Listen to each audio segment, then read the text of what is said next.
Bueno, buenos días a todos. Muchas gracias por estar por acá, ¿verdad? Nos vamos acercando ya al epílogo del curso, ¿verdad? A la parte final. Bueno, no sé, quisiera saber si hay alguna pregunta de lo que estuvimos viendo del tema de control de calidad, de lo que es el tema de análisis de causa raíz. ¿Cómo está eso? Esa es una herramienta que yo creo que es bastante útil y probablemente si van a trabajar en una empresa, no necesariamente laboratorio de calibración, puede ser cualquier empresa que esté certificada o acreditada con alguna norma, muy probablemente este tipo de actividades que nosotros estuvimos viendo van a tener que verlas siempre, ¿verdad? Es lo que llamamos el tema de mejora continua. Entonces hoy quiero hablar de varios temas. Primero, como comentario final, ¿qué es lo que nosotros llamamos mejora continua? Después vamos a hablar un poquito de este tema. Resulta que cuando nosotros llegamos, encontramos un problema, desarrollamos una acción correctiva e implementamos esa acción correctiva para mejorar, no es que ahí se acaban los problemas de una empresa. Pensémoslo en la carrera de nosotros, ¿verdad? Si nosotros llegamos e implementamos las acciones correctivas que habíamos planteado la semana pasada, esperamos 5 años, que es el tiempo para poder darle seguimiento, pensamos que se hace una evaluación y vamos a suponer que a partir de esa evaluación pudimos implementar nuestras acciones correctivas. No es que la organización se quede hasta ahí, sino que tenemos que ir buscando otras opciones para mejora, otros caminos para hacer otras actividades, y eso es lo que nosotros llamamos la mejora continua. Resulta que las necesidades que tiene un cliente van cambiando en función del tiempo.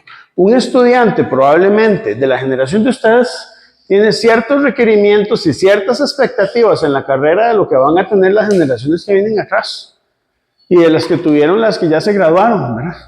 Entonces, evidentemente, posiblemente una acción correctiva que funciona bien hoy y que resolvió de manera honesta un problema puede ser insuficiente en el futuro. Quiero entonces que piensen en lo siguiente. Imagínense años 90, año 1994. Llega aquí la Millicom y implementamos los celulares TDMA. Si nos hubiéramos quedado con proteger ese mercado y continuar con estos celulares, evidentemente estaríamos atrasados en la historia, ¿verdad? Van a haber mejoras continuas. Los celulares TDMA era una tecnología con lo que usted únicamente podía hacer llamadas. Nada más, eran carísimas. Eran unos celulares que tenían unas antenas grandísimas, después se fueron reduciendo, pero la TDMA fue la primer tecnología que hubo aquí en Costa Rica a finales de los años 90, que fue todo un pleito para implementarla, ¿verdad? Salió por ahí un expresidente incluso embarrado y varias cosas, ¿verdad? Pero eso fue la primera tecnología que aquí se implementó en Costa Rica. Existía en ese tiempo algo que llamaban los beepers, porque no había cómo mandar mensajes de texto. Después mejoró y vino la GSM, donde ya en la GSM usted tenía acceso a un internet marginal y también podían mandar mensajes de texto desde tu celular, los SMS, que ya ustedes ni los usan. Después, bueno, eso fue cambiando. Los celulares de aquel tiempo se hicieron unos bichitos así, más pequeños, como la mitad del tamaño de este control. Eso era un celular en esa época porque se buscaba que fuera pequeño, que no estorbara, que no fuera invasivo, ¿verdad? Y después de ahí hubo varios cambios. Vino el BlackBerry, que no fue muy bien aceptado, hasta que iPhone, que yo creo que sí fue la revolución de celulares, propuso el celular inteligente sin teclas, que es el que usamos todos nosotros. Ese que es la pantalla negra, oscura. O sea, esto la gente tenía miedo. Y yo decía, pero ¿cómo vamos a usar esta cuestión? La gente no ve teclas. Y sin embargo fue una revolución. Eso no se hubiera logrado sin las ideas de un control de calidad.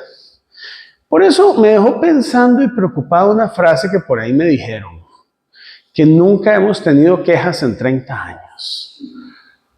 O sea, si usted piensa así, de Samsung no sería lo que ha sido Samsung, ¿verdad? Y probablemente muchas de las empresas que ahora lideran el mercado, no solo en la parte tecnológica, sino en otras cosas, se hubieran quedado atrapadas en la historia, ¿verdad? Hay tecnologías que han muerto. ¿Por qué? Porque simplemente estar en el mercado tecnológico es una cosa del momento. Y si no te adaptas a los cambios, el mercado te saca. Entonces hay algo que llamamos en control de calidad mejora continua. La mejora continua se refiere, bueno, hoy ya atendí mi mercado, mis clientes están contentos, logré solventar las acciones correctivas después de ese proceso de 5 años. ¿Ve lo que estamos hablando? Por eso el control de calidad es algo de toda una vida, ¿verdad? Usted puede llegar a una empresa a trabajar como gerente de calidad, se pensiona y quedan labores pendientes de lo que usted empezó cuando usted empezó a trabajar como gerente de calidad en esa empresa. Porque hay crecimientos que duran toda la vida, ¿verdad?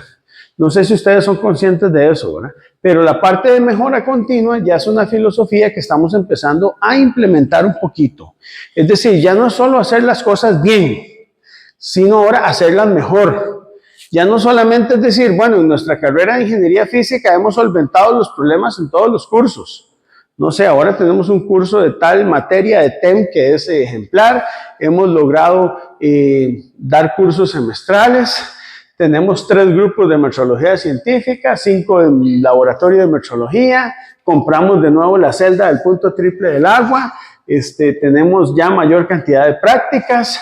Compramos todas las licencias de Comsol que ustedes pueden tener, lo que usted quiera. Y usted llegó e implementó eso. Y sin embargo, el haber cumplido todo eso no quiere decir que usted alcanzó un punto en el que vas a estar, como dice un mal dicho, ¿verdad? Créate fama y échate a dormir. Eso no existe en control de calidad.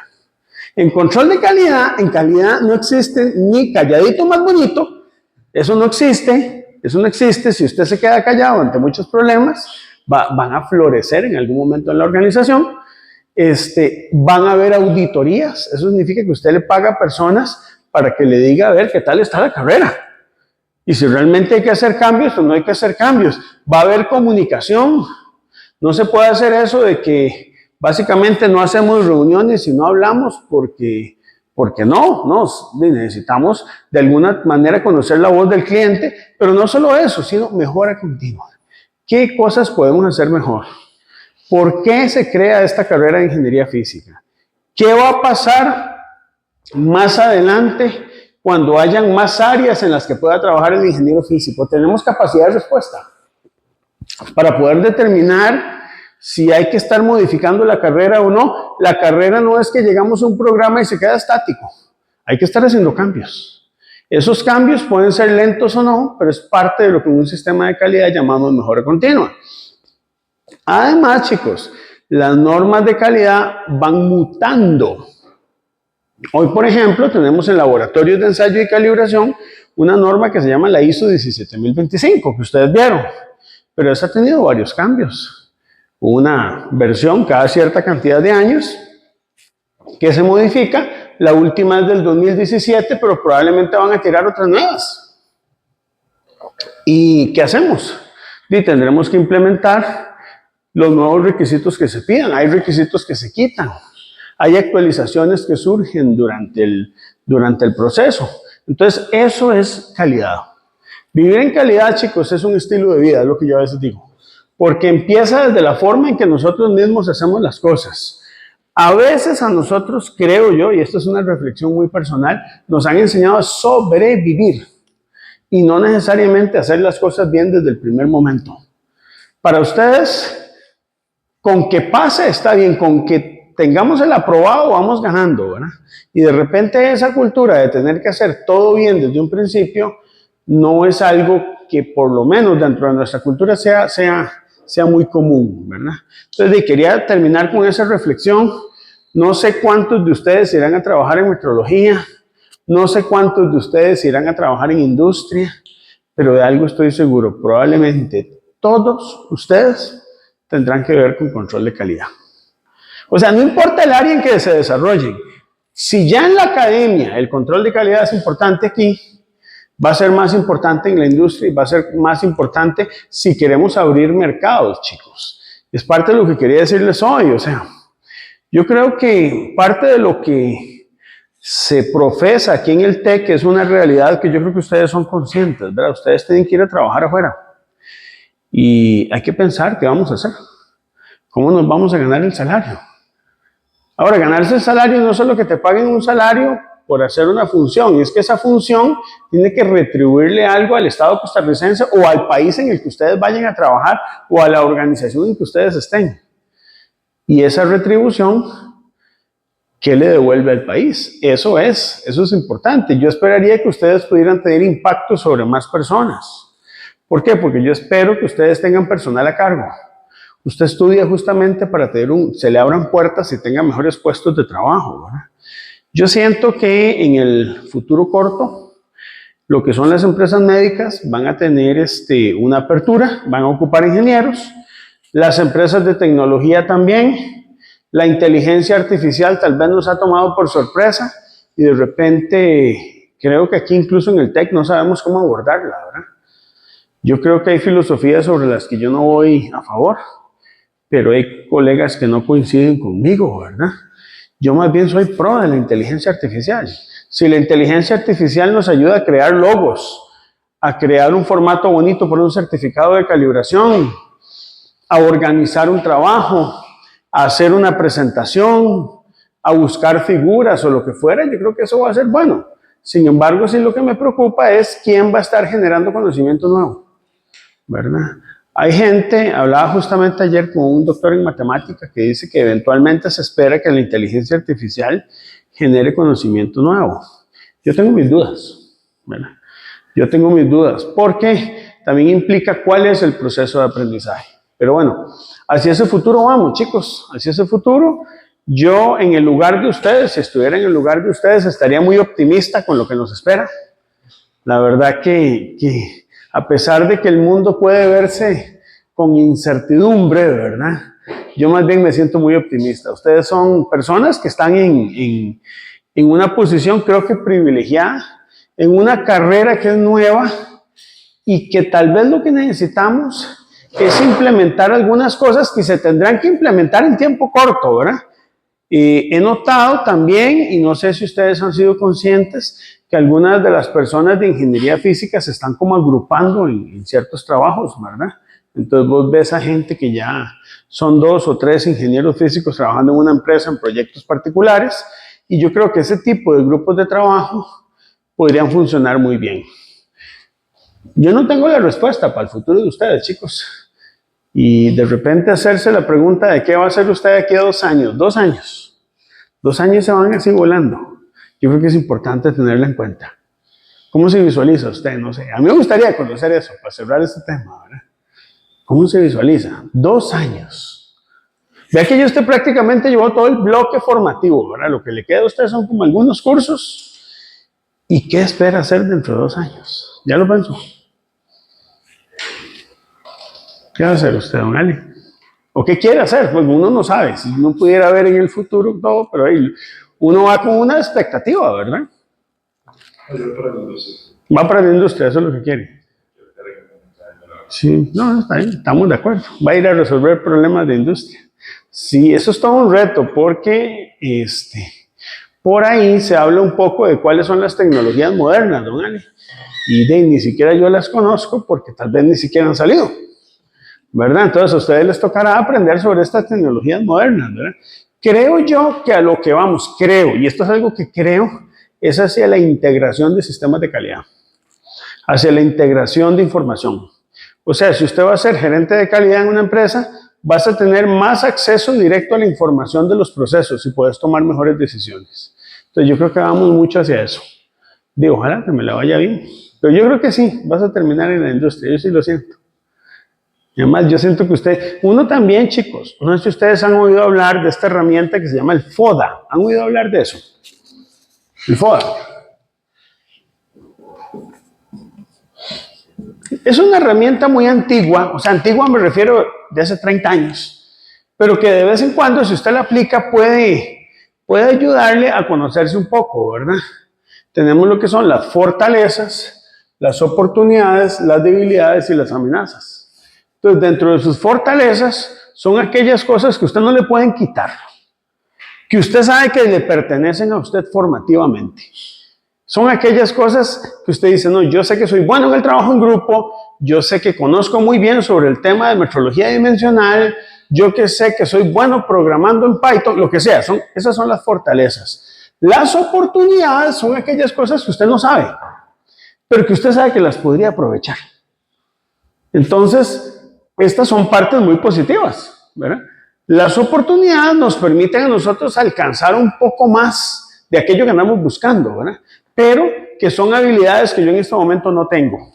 Tenemos lo que son las debilidades. Las debilidades son aquellas cosas en que yo siento que no estoy bien, ¿verdad? Y tenemos lo que se llaman las amenazas, que las amenazas son aquellas cuestiones explícitas del mercado, del trabajo que usted realiza, que le pueden afectar. Dar un ejemplo, si usted produce cierta tecnología y hubo una empresa que superó su tecnología, eso se vuelve una amenaza, porque muy posiblemente el mercado o la cuota de mercado que usted vaya a tener se va a ver afectada. Eso es una amenaza, porque usted lo van a desplazar, ¿verdad? Entonces yo creo que es bueno que ustedes hagan este tipo de ejercicios. La idea en este curso era darles un poquito de control de calidad, y control de calidad es un curso completo. Es un curso completo, ¿verdad? Donde usted empieza con historia del control de calidad, las normas de control de calidad, entender qué es calidad, y muchas filosofías como el just in time. Y hay cosas, por ejemplo, esto de calidad es curioso, porque te enseña cosas que parecen ser muy obvias, pero a la hora de implementarlo no son tan obvias, ¿verdad? Está, por ejemplo, esta filosofía japonesa de cómo ordenar. A usted no sé si le han dicho en su casa, vea, vaya y ordene el cuarto, pero nunca le han dicho cómo se hace. Hay una norma para hacer eso. Están las 5 S, ¿verdad? O por ejemplo, las normas para recolección de residuos. También hay formas de cómo botar la basura. Hasta ese tipo de cosas se pueden normalizar, ¿verdad? Y parte de lo que nosotros buscamos en los sistemas de calidad es eso, normalización. Entonces, les invito a reflexionar un poco qué quieren hacer. Son 2 años, chicos. En 2 años ya ustedes no me van a ver aquí, probablemente ya no van a estar en el TEC. ¿Dónde se visualizan? ¿Dónde te visualizas, Rolo? No me visualizo. Todavía no. Todavía ves mucho ahí en ese camino de esos 2 años. Sí, es cierto. Es un plazo corto, pero también... Sí, pero es un punto crítico. Hay puntos en la vida, chicos, que son de inflexión, ¿verdad? Digamos, voy a darles un ejemplo. Cuando usted sale del colegio y tiene que elegir una carrera universitaria, hay una decisión que cambia su vida ahí, que es ¿qué vas a estudiar? Ese es un punto de inflexión. Yo cuando salí del colegio, yo salí malicioso, Uh-huh. con técnico medio. Si todos los años que estuve en el colegio, mi sueño era salir del colegio y entrar a trabajar en el campus. Uh-huh. Las oficinas están propiamente en el colegio. Sí. Y salí del colegio y eso no pasó. Cambió todo por completo. Sí, cambió. Yo dije, no, quiero estudiar algo distinto, porque yo no me hago en contabilidad toda mi vida. Sí, claro. Y estoy aquí el día de hoy. De aquí a 2 años, cuando llegue en ese punto de inflexión, no me proyecto mucho y vamos a ver qué va pasando. Bueno, entonces aquí más bien le sirve el FODA. Ve a ver cuáles son sus fortalezas, investigue sus oportunidades y enfrente el mercado con eso. Porque a veces no es que el camino a futuro es ¿cómo te digo? Una línea recta en el que usted va cumpliendo procesos. A veces es un proceso complejo en el que usted puede tomar decisiones, pero no las puede tomar porque tal vez en este momento no tiene todas las oportunidades claras o desarrolladas o todavía no existan hasta dentro de 2 años. Entonces tenés que pensarlo por ahí. Pero no, muy bien, muy bien.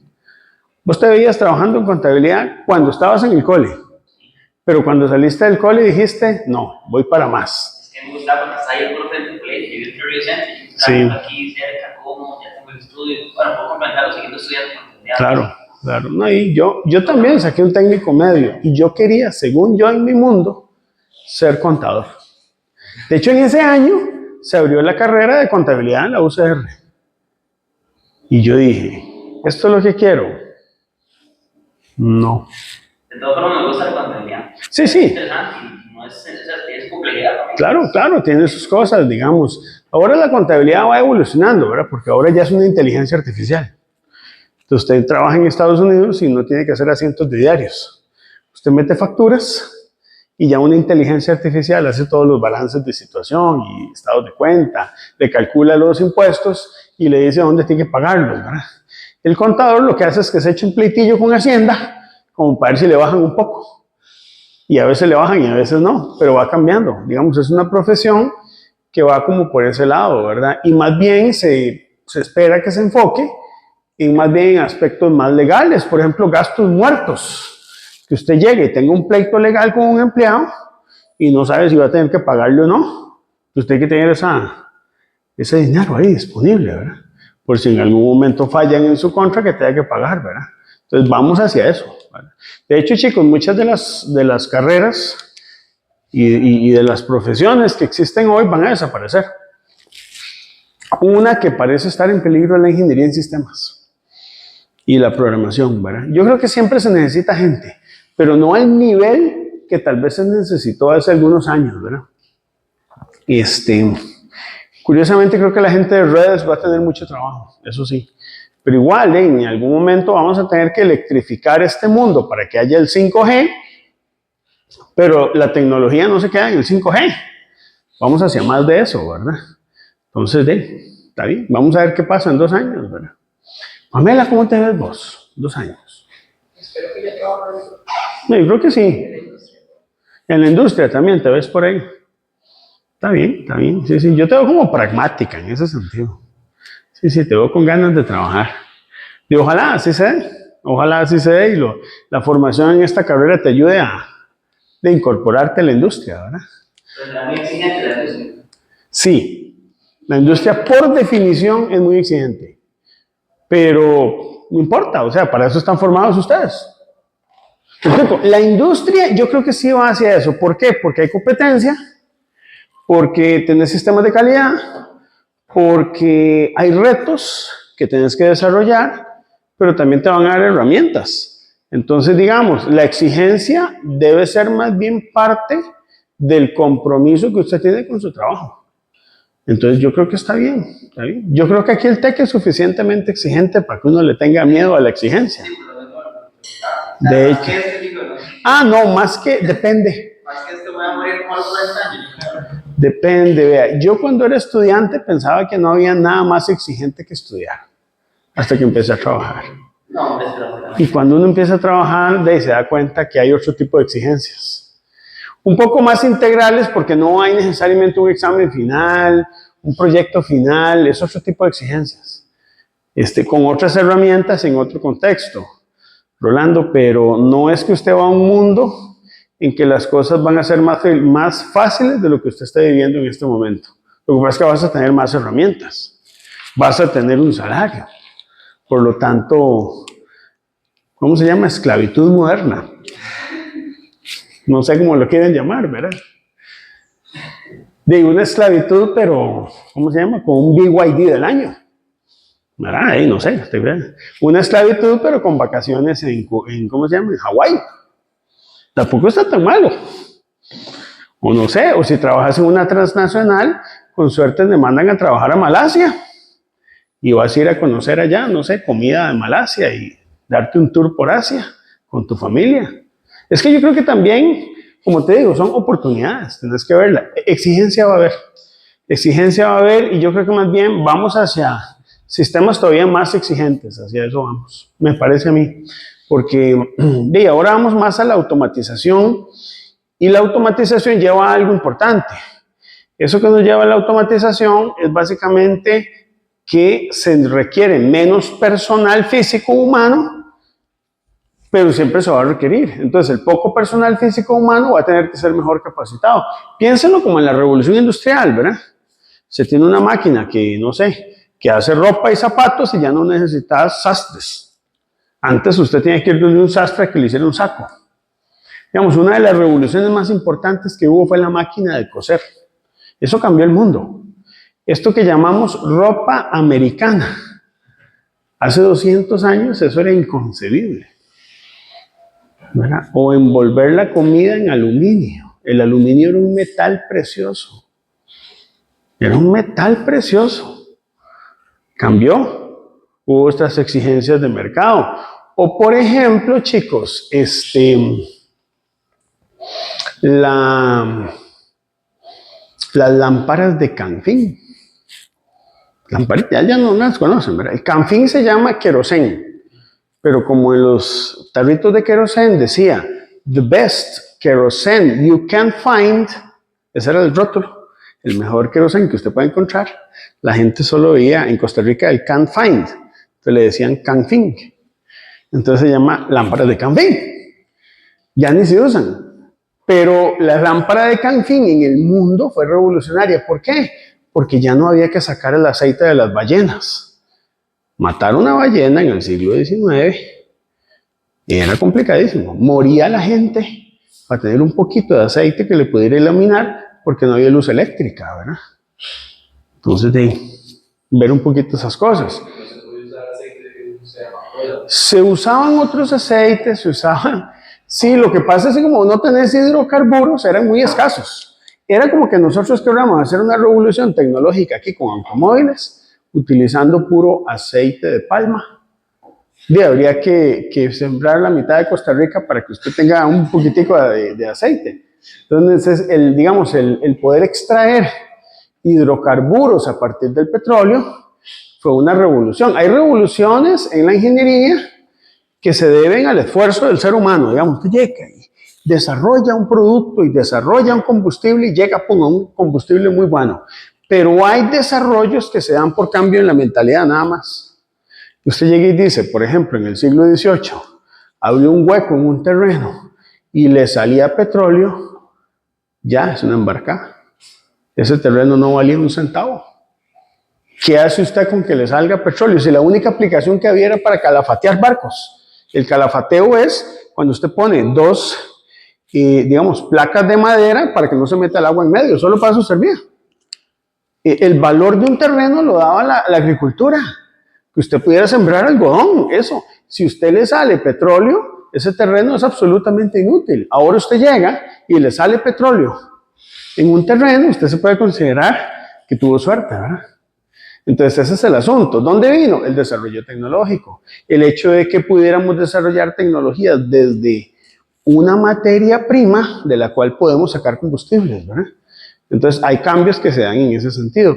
Ahora, por ejemplo, está muy de moda el vehículo eléctrico, ¿verdad? El vehículo eléctrico, no sé si ustedes lo saben, tiene 30 años de haberse desarrollado. ¿Pero por qué se puso de moda ahora? Bueno, hay varias razones, no hay una sola, esto es multicausal, pero las principales razones se deben a que si seguimos gastando combustible como lo estamos haciendo, en 50 años quedamos sin combustible, petróleo, ¿verdad? Y el petróleo que quedaría en las capas más profundas de la tierra, que hay que sacarlo con el método del fracking. Y el método del fracking es muy contaminante para el agua. Es el que usa Estados Unidos. De hecho, el principal productor de petróleo en el mundo es Estados Unidos, no sé si ustedes lo saben. Bueno, Estados Unidos es el que produce la mayor cantidad de petróleo en el planeta. Y lo hace por los métodos más poco ambientalistas que pueden haber. Y ¿saben lo peor? Nosotros le compramos a Estados Unidos. Y así funciona, ¿verdad? Y si no le compramos y lo compramos refinado. Aquí en Costa Rica hubo una refinadora costarricense de petróleo, se llamó Recope. Pero no sé si ustedes van a buscar en internet el rótulo de hace 15 años y el de ahora cambió. Cambió, sí, el logo. El rotulito del logo de Recope, usted lo puede buscar, el que había en el 2000 y el que había ahora en el 2026, 2025, y es distinto. ¿Por qué? Pues ya no es refinadora. Porque no refinamos nada. Ahora se compran los combustibles ya preparados desde Texas, ¿verdad?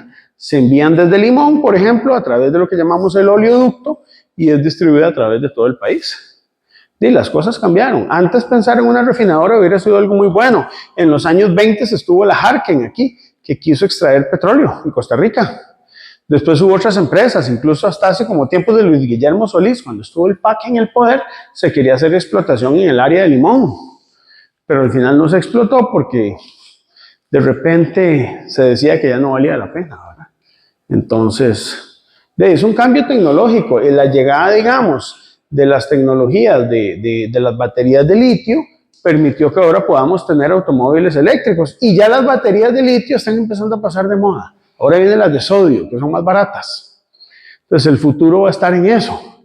La gente que tiene litio y creen que tienen una fortuna en su país, gástenlo ya, porque de aquí a un tiempo van a generarse otras nuevas tecnologías. Entonces, claro, hay dilemas éticos. Usted puede decir, bueno, voy a darles un ejemplo de mi vida personal. Yo trabajé en una empresa donde teníamos a un motorizado que era un mensajero que entregaba cheques, cobraba cheques, entregaba certificados de calibración, iba donde los clientes y se le pagaba un monto.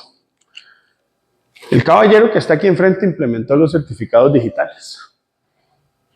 Ya no hay que entregarle a ningún cliente, se mandan por correo. Firma digital, todo igual.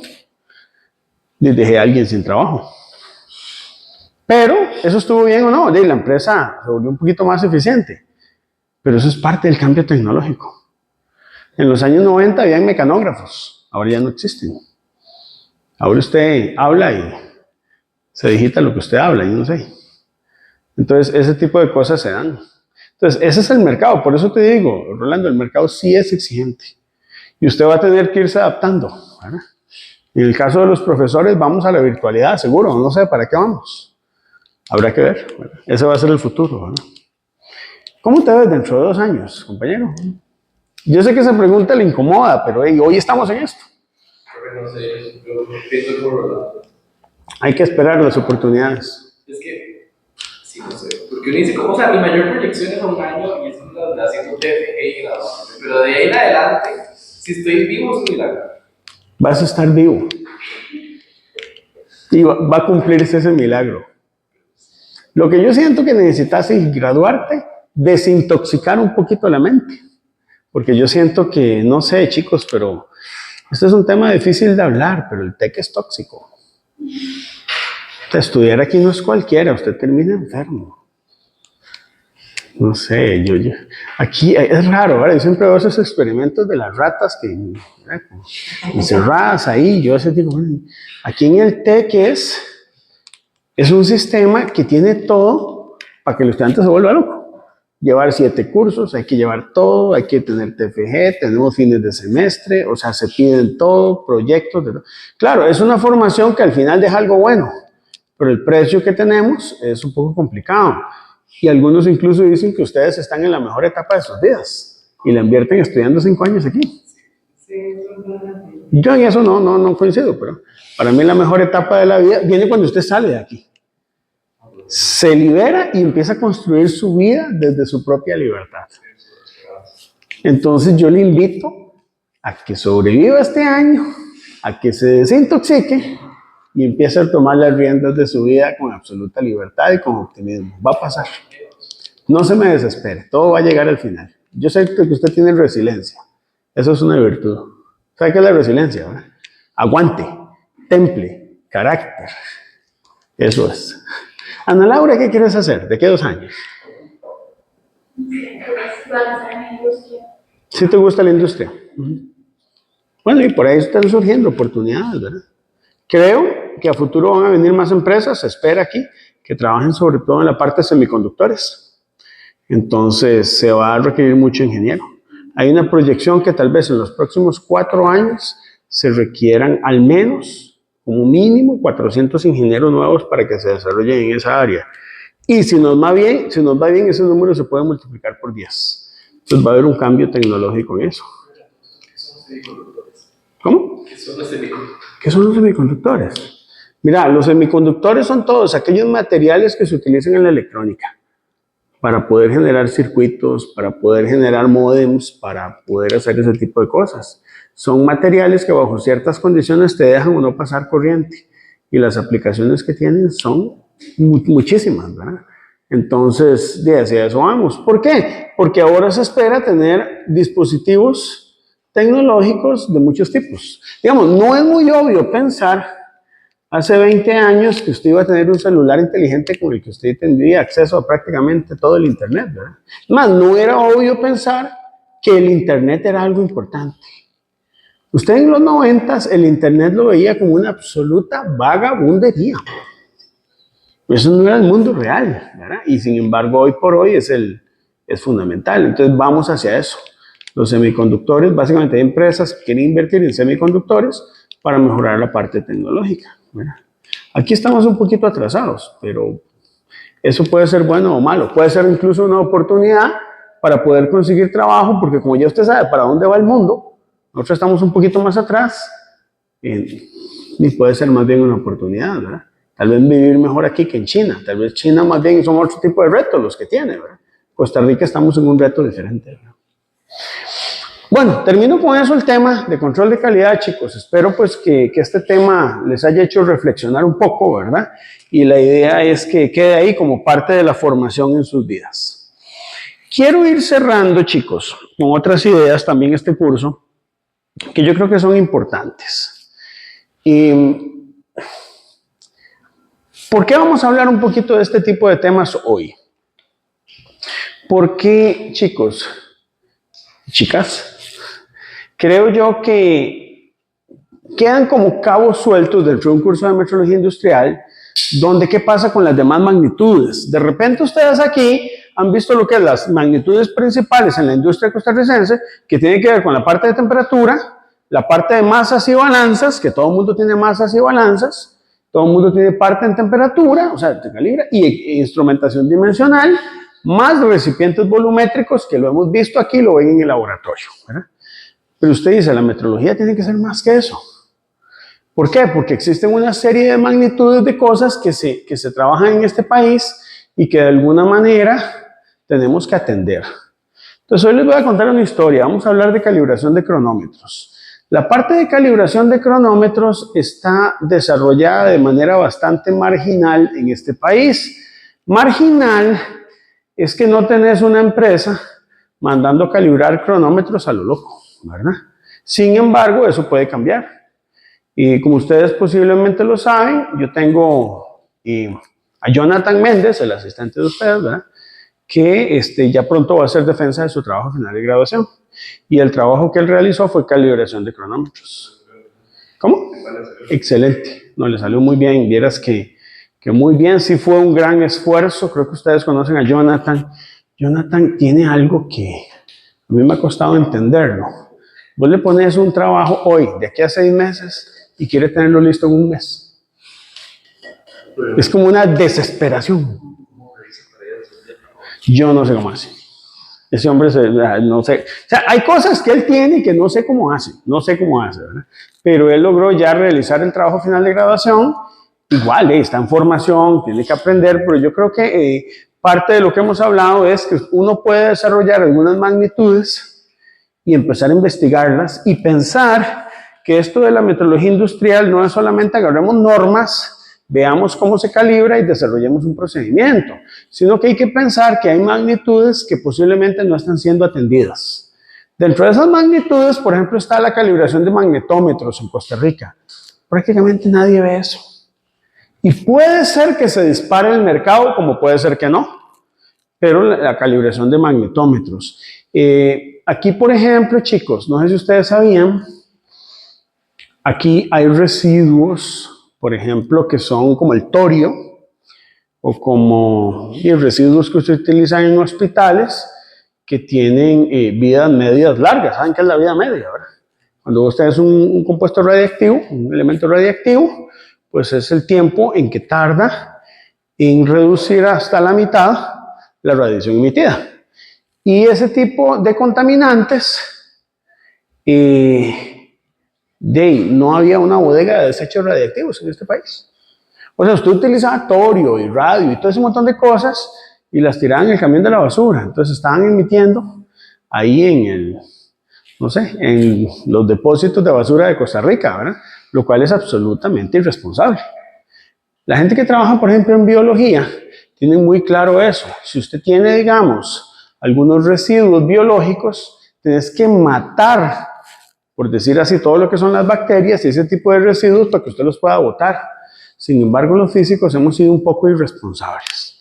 No había bodega de desechos radiactivos. Tuve varios colegas por ahí en el 2010 cuyo trabajo de vida fue construir una bodega de desechos radiactivos en Costa Rica. La primera. Se logró. O sea, yo creo que eso es bueno. Ahora, usted puede ver las cosas del lado bueno o malo. El lado malo sería decir, pero en Rusia ya lo hicieron hace 100 años. Y sí, pero en Costa Rica no. Lo bueno es que lo hicimos en Costa Rica, ¿verdad? Y yo creo que eso es parte del crecimiento del control de calidad. Entonces, hay magnitudes y hay problemas dentro de la metrología que están siendo resueltos y algunos que no se han resuelto. Hubo una mala praxis, tal vez ustedes conocen eso, en los años 90, que fue la mala calibración de la bomba de cobalto del Hospital San Juan de Dios. Resulta que la calibraron mal, pusieron un factor equivocado y estaban irradiándole a todos los pacientes con cáncer el doble de la irradiación que tenían que tener. Todos fallecieron. No hay nadie que quede vivo. Y eso fue una mala praxis. Desde ahí se empieza a crear conciencia de lo que significa la importancia de la metrología. La metrología no es solamente la parte de calibrar y calcular una incertidumbre. Es empezar a tener esta conexión que deberíamos empezar a generar con la gente que utiliza instrumentación de medida o instrumentos de medida para ver cuál es el uso correcto que se les debe dar. O sea, no debemos limitarnos solo a calibrar. Deberíamos llevar eso a que la persona que utiliza los instrumentos de medida aprenda a usarlos bien para que en el proceso de medida no tengamos problemas en el producto final. Eso todavía estamos lejos aquí. Y es parte del reto de la metrología industrial. Yo pienso, y no sé, tal vez sea una ilusión mía, que ustedes se encargarán de eso. Y ya que conocen un poco de metrología, probablemente cuando ustedes estén en el sector productivo y se van a estar en la industria mucho mejor, ¿cuál es la importancia de que las mediciones que tengamos estén bien? Entonces yo creo que en la parte instrumental eso va a ser algo que se vaya solventando, ¿verdad? Pero además de eso, chicos, la parte de calibración de tiempo yo creo que es importante verla un poquito. Entonces yo quería retomar algunas de estas ideas y tomar algunas de estas magnitudes que no son tan comunes, pero que yo siento que tienen un potencial de desarrollo en este país. Entonces yo quiero hablar un poquito hoy de esto. Vamos a hablar de la parte de calibración de cronómetros. Para ello, vamos a irnos a lo que es la definición del segundo. Primero, el segundo, como probablemente ustedes lo saben, es una unidad de base del sistema internacional que está basado en una constante, ¿verdad? Entonces, el segundo, el símbolo S, es la unidad del SI de tiempo y se define tomando el valor numérico fijo de la frecuencia nu, ¿verdad? Delta nu del cesio, como la frecuencia de transición hiperfina del estado fundamental no perturbado del átomo de cesio 133, que es 9.192.632.770 cuando se expresa en unidades de Hertz, que es igual a segundo a la menos 1. ¿Qué significa esto? El cesio. ¿Por qué el cesio? Bueno, eso ha sido todo un desarrollo tecnológico. El cesio es relativamente fácil de conseguir. ¿Por qué el estado fundamental? Bueno, porque ya en la física del estado sólido conocemos muy bien cómo se comporta el cesio y entendemos bien qué es el estado fundamental. Es el estado de base que usted tiene, ¿verdad? Donde en la capa de valencia no tenés excitado ninguno de los electrones. Entonces lo que haces es excitarse el electrón y vuelve a su estado base y en esa emisión emite, ¿verdad? Vos tenés tu estado base, pongámoslo así, este es el núcleo, este fuera del electrón y puede ver que él salta un estado base. Voy a representarlo de esta manera. Cuando él regresa de este estado base, emite una radiación, que es ese delta nu, con cierta frecuencia que está asociado justamente a un tiempo. Entonces, si vos puedes medir frecuencia con precisión, tenés la medición de tiempo. ¿Cómo? ¿Qué tanta probabilidad? El salto se hace si usted excita el cesio. Hay que excitarlo. Si no lo excita, no hace el salto. Pero hay una ventaja. La ventaja es que como esto está cuantizado, tienes una cantidad de energía muy bien definida. El salto se da o no se da. Es como en el efecto fotoeléctrico. ¿Se da o no se da? No hay puntos intermedios. Entonces eso me permite a mí determinar con mucha precisión esa cantidad de energía. Esa es la ventaja que tenemos con el cesio, ¿verdad? De hecho, vea el nivel de precisión con el que se ha medido, ¿verdad? Es un nivel de precisión de 10 cifras significativas. Y vea que uno lo que no mide es el tiempo directamente, sino que toma la frecuencia de un láser estabilizado en frecuencia, que tiene que estar suficientemente bien tratado, en un ambiente en condiciones controladas, que esté en un vacío, por lo menos un medio que esté al vacío para que no se atenúe, y con base en eso, lo que nosotros hacemos es que tiramos ese rayo de luz y utilizando la velocidad de la luz justamente como patrón, nosotros podemos determinar cuánto es el tiempo de un segundo. Bueno, ya hay una definición formal de un segundo, pero ¿cómo se hacía esto antes? Y con un péndulo. Hay que tener un péndulo, ¿verdad? Y en ese péndulo puedes definir cuánto era un segundo. ¿Cómo definías en un péndulo un segundo? Y lo que vos tenías era un péndulo con una masa, una longitud. Esta longitud se definía bien, ¿verdad? Es decir, yo lo estoy simplificando, pero había que definir el centro de percusión, la masa tenía que ser una cuestión puntual, y en función de este ángulo que vos tenés aquí, de lanzadura, entonces a generar el péndulo, se resolvía una ecuación diferencial a través de algo que llaman las integrales elípticas. Me imagino que les hablaron en métodos de eso, ¿verdad? Con una serie, se resuelve con una serie. Bueno, eso igual lo vamos a ver en científica, pero con esa serie se resolvía el periodo y con ese periodo construías un cronómetro relativamente bueno, ¿verdad? ¿Qué significa bueno hace 3 siglos? Que atrasara 3 minutos o adelantara 3 minutos en un día. Si usted tiene 3 minutos de atraso o adelanto en un día, como el reloj de Huygens, por ejemplo, eso se considera altísima tecnología. Pero eso tuvo que mejorar. Y entonces vino el hecho de que ya entramos en el siglo XIX y había que cambiar la forma en que medíamos el tiempo. Entonces hubo muchas propuestas, chicos, algunas más locas que otras, ¿verdad? Tal vez la más loca fue tomar un año patrón. Vean qué raro eso. Porque el año patrón fue el año 1900. El año 1900 en la meteorología se consideró un año muy importante. Había gente asustada porque decía que se iba a acabar el mundo y todo, ¿verdad? Pero el año 1900 fue un cambio importante. Y se definió que tomáramos el año 1900 como patrón. Lo dividimos en 12 días, los días en 12 meses, cada mes en los días correspondientes, y a partir de ahí tomábamos el segundo, que era el obvio problema de que no había cómo repetir ese año. Si vos no tenías forma de acceder a esos segundos, era muy complicado. Entonces se empezó a estudiar todo lo que fue la parte cuántica, ¿verdad?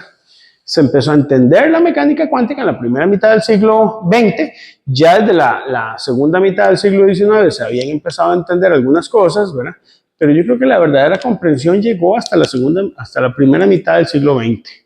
Surge la mecánica ondulatoria, ¿verdad? Surgen los planteamientos de todos los postulados de la mecánica cuántica, ¿verdad?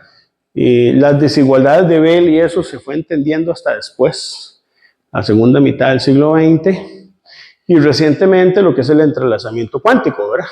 Que el entrelazamiento cuántico todavía sigue en investigación, pero se ha probado ya para varios miles de kilómetros, creo que 1200 kilómetros, ¿verdad? El entrelazamiento cuántico te dice que si vos tenés 2 partículas entrelazadas y vos medís el spin de una que da 1 medio, la otra tiene que dar menos 1 medio simultáneamente. Entonces vos puedes agarrar esas 2 partículas entrelazadas y separarlas. Y siempre se va a seguir cumpliendo eso, ¿verdad? Que si una da 1 medio, la otra da menos 1 medio. Entonces, ¿qué pasa si usted se lleva una de esas partículas a un extremo del universo y la otra al otro extremo del universo, donde no haya comunicación ni a la velocidad de la luz? Y yo mido en una 1 medio de spin, la otra me tiene que dar menos 1 medio, a pesar de que están separadas, una distancia majestuosamente increíble, ¿verdad? Entonces, ahí es donde jugamos con el fetiche humano de poder viajar más allá de la velocidad de la luz, de poder transmitirle información a alguien más rápido de lo que la luz puede viajar, ¿verdad? Porque cuando vemos el cielo y vemos las estrellas, ustedes son conscientes que tal vez ya esas estrellas no existan. Lo que ustedes son los fantasmas de las estrellas, ¿verdad? Entonces, el sol que usted ve es el sol de hace 8 minutos, ¿verdad? Entonces, las estrellas que usted ve a 4 años luz, era la estrella hace 4 años. Y si está a 10 millones de años luz, era lo que había hace 10 millones de años. Usted puede ver en el universo un espejo de nuestro pasado. Imagínese que usted pudiera ver la vida suya desde que nació. Algo así más o menos pasa con el universo. Entonces, el concepto de tiempo se vuelve importante.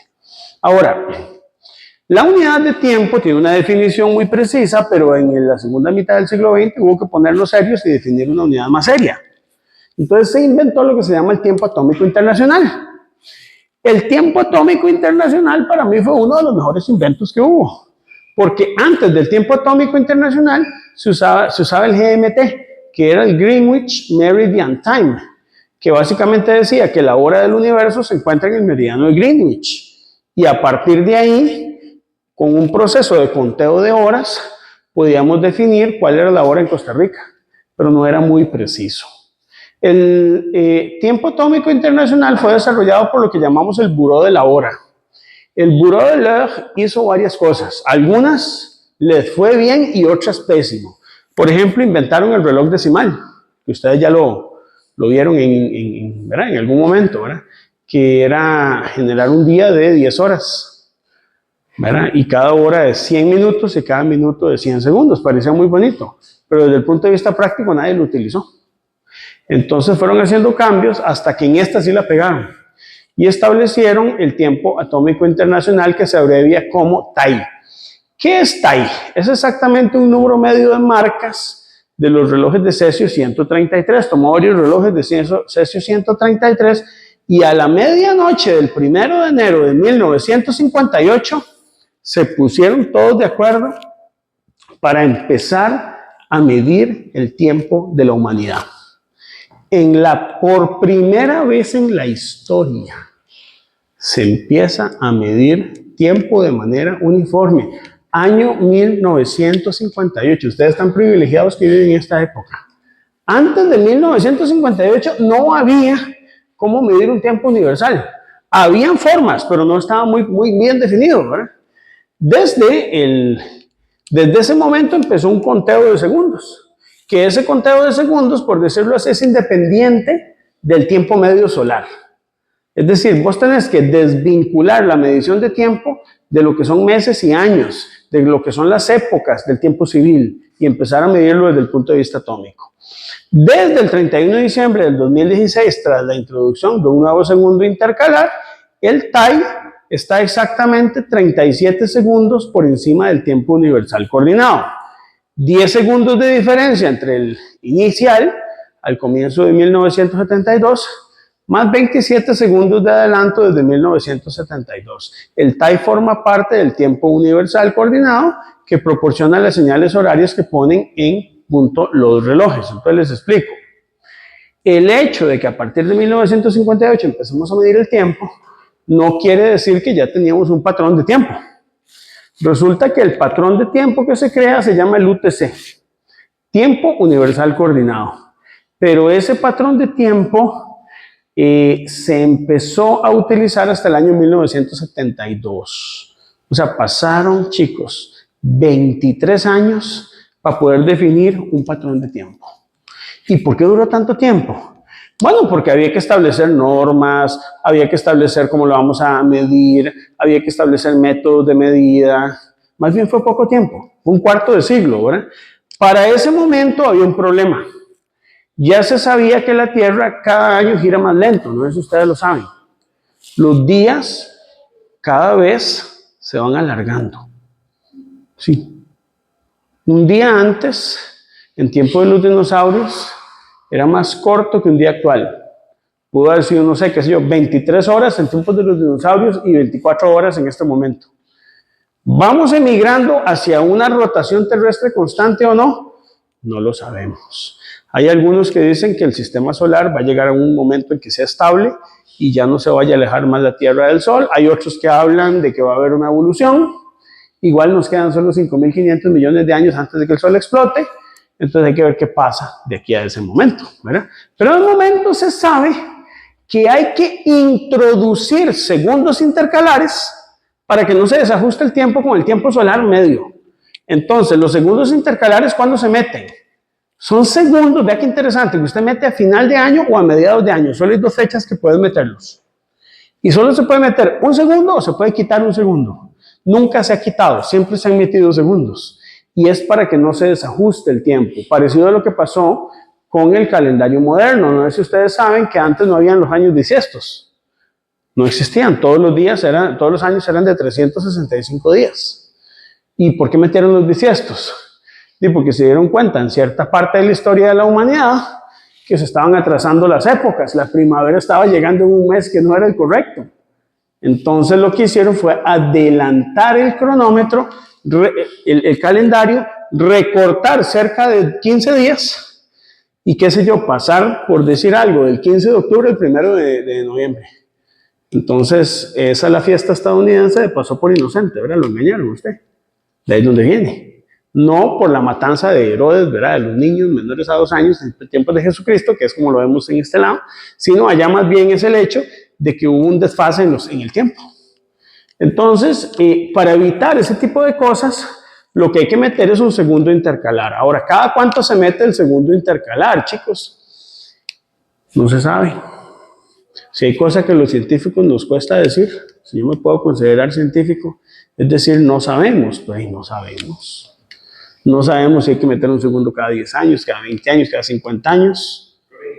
O solo se mete uno. No puedo abusar. Es más bien ya uno es demasiado. Es más, se mete ese segundo y hay que anunciar. El BIPM está obligado a anunciar con varias semanas de antelación que va a meter ese segundo. ¿Por qué eso es importante? Si usted está en una apuesta en eBay y quiere hacer una puja faltando un segundo para comprarse, no sé, una botella en la que tomó fresco Michael Jackson, no vaya a ser que usted la pierda porque el tiempo estuvo mal ahí. Nos llega un proyecto de metrología un segundo después. O vean los sistemas de GPS de estas máquinas que lo que hacen es, por ejemplo, recoger el trigo automáticamente y funcionan con GPS. Un segundo es demasiado. Un segundo de rotación en la Tierra es demasiado. En vez de cortar el pasto, cortaste el jardín y dejaste a tu mamá sin rosas. Bueno, sí, eso puede ser un problema, ¿verdad? Entonces se ha estado metiendo ese segundo intercalar. El patrón hoy por hoy de tiempo es el tiempo universal coordinado. Si usted quiere saber cuál es el tiempo universal coordinado, ¿dónde lo tiene? ¿Usted quiere saber cuál es la hora exacta en este momento? ¿Dónde lo saca? Radio de onda corta. Un radio de onda corta, usted lo sintoniza, como hizo Jonathan, como el que les traje aquí, y ahí usted puede saber cuál es la hora exacta.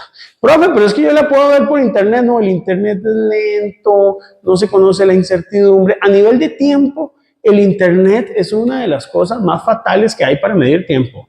Podrá ser muy bueno para mandar mensajes por Instagram, pero para efectos de calibrar cronómetros no es bueno, porque los retrasos pueden llegar a órdenes de magnitud enormes. A órdenes, imagínense, de 800 milisegundos. 800 milisegundos. En metrología temporal, eso se considera demasiada incertidumbre.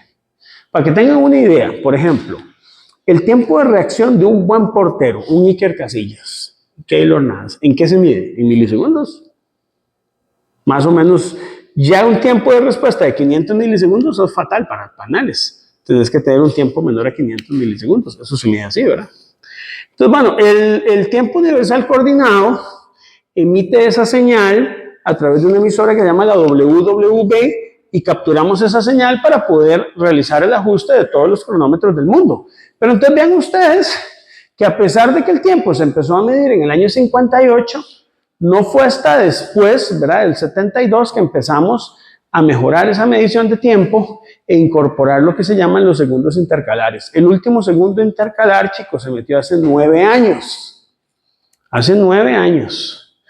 Y yo me acuerdo cuando lo avisaron. BIPM mandó un comunicado oficial de que el último minuto del año 2016, el 31 de diciembre del 2016, iba a tener no 60 segundos, iba a tener 61. Entonces, cuando usted llegue y va a decir feliz año nuevo, no, suave. Contó el segundo intercalar, porque ese minuto tiene que tener un segundo adicional. Ok. Y eso es importante para la sincronización general, ¿verdad? El segundo intercalar se ha estado metiendo desde el año 72. En el 72 se metieron solo 2 fechas para poder meterlo. 30 de junio y 31 de diciembre. No hay otra opción. Si usted quiere meterlo en otra fecha, no puede meterlo. Entonces ven que en el 73, en el 74, 75, 76 se fue metiendo. En el 81, vea qué interesante, se metió uno más antes. Se fue metiendo. En el 89, en el 90, el 91 no se metió. 92, 93, 94, 95, 97. Aquí pasó un año en que no se metió. 98. Vean qué curioso. Ahora aquí viene lo raro. Del 98 al 2005 no se metían los segundos intercalares. O sea, en el 99, en el 2000, en el 2001, en el 2002, en el 2003, en el 2004 hubo 6 años en que no se metió un segundo intercalar. Usted puede pensar lo que quiera. Si usted es de esos que creen en pseudociencias, como dice Ernesto, y los Illuminati, usted puede pensar que hay un complot para poner a la Tierra a girar en sentido contrario o alguna cosa. No, eso es la ciencia. Esas son las observaciones que se tienen, ¿verdad? Después del 2008 hasta el 2012, luego en el 2015, y el último segundo intercalar se incorporó el 31 de diciembre del 2016. Desde hace 9 años no se han metido más segundos intercalares. Pues usted tiene que estar atento, no vaya a ser que en algún momento metan uno y usted se le desajuste su reloj personal más de un segundo, ¿verdad? Hay que estar atento, ¿verdad? La variación del día solar medio es curiosa, porque en este gráfico podemos ir viendo la incorporación de los segundos intercalares. Cuando empieza a haber una diferencia entre el TAI y el UTC, o sea, entre el tiempo, el UTC, que sería el tiempo universal coordinado, y el tiempo solar medio, y empieza a haber un desfase, metemos el segundo para ajustar esto a que no pase más de 0,7 segundos. Entonces, el sistema que tiene el BPM para asegurar que la medición de tiempo sea precisa, te asegura que no haya un desfase de 700 milisegundos entre el tiempo medio con el que usted ve las épocas del año y la posición del sol y el tiempo universal coordinado. 700 milisegundos. Mucha gente piensa que es demasiado. Que es demasiado. 700 milisegundos. ¿Verdad? En los últimos años pasó algo raro y es que no han habido grandes diferencias. Aquí, vea cómo estamos en el 2025, ¿verdad? Estamos aquí. Hasta que lleguemos a 0,7, vamos a meter el segundo intercalar. De momento no se está metiendo, porque la diferencia no llega a ser mayor a 0,7 segundos, o sea, 700 milisegundos. Así las cosas con la medición de tiempo, chicos. Ustedes dicen que llegar un minuto tarde no es nada, ¿verdad? 700 milisegundos es todo el tiempo del mundo en el BPM. Y yo sé, chicos, esto va a ser raro, ahora que vayan para el desayuno. Quiero que piensen ustedes esto. ¿No les preocupa que en 9 años no hayamos metido un segundo intercalar? Cuando en los 70 lo metíamos 1 o 2 veces al año. No. ¿No será que algo está mal medido? ¿No piensa usted? ¿No será? ¿Y cómo se mide ese tiempo? Ok, con las estrellas distantes. ¿Y no será que hay que medir con mejor tecnología? Ya en el... ¿No será que me metieron demasiado y ahorita está... Bueno, esto dice esta gráfica. No, Pame, porque, bueno, de acuerdo con la gráfica todo iba bien. De repente pasó algo. A usted no le preocupa, o sea, usted puede dormir bien sabiendo que en 9 segundos no se ha metido un segundo intercalar. Usted se preocupaba por ese segundo. ¿Por qué? No vaya a ser que, puede ser que hasta dentro de 9 años más lo vayamos a meter. ¿Te parece que hay algo no muy constante dentro de la rotación terrestre? Hay teorías, chicos. Hay gente que dice que han sido los maremotos, que fue, no sé, los terremotos que han ocurrido, y es de todo. Gente que habla del cambio climático y que el coronavirus, ¿verdad? Y que el virus somos los humanos y no el coronavirus, y la huella de carbono, lo que usted quiera. El asunto es que eso es lo que nos dan las mediciones reales y no sabemos por qué.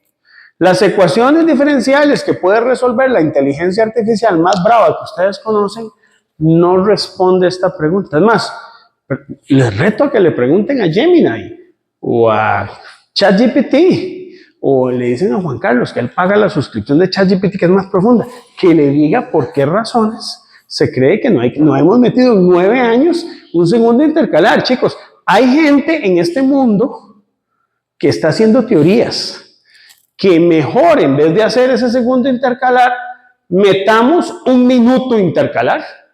Vea que suelen cosa, es que hay gente que no anda bien de la jupa.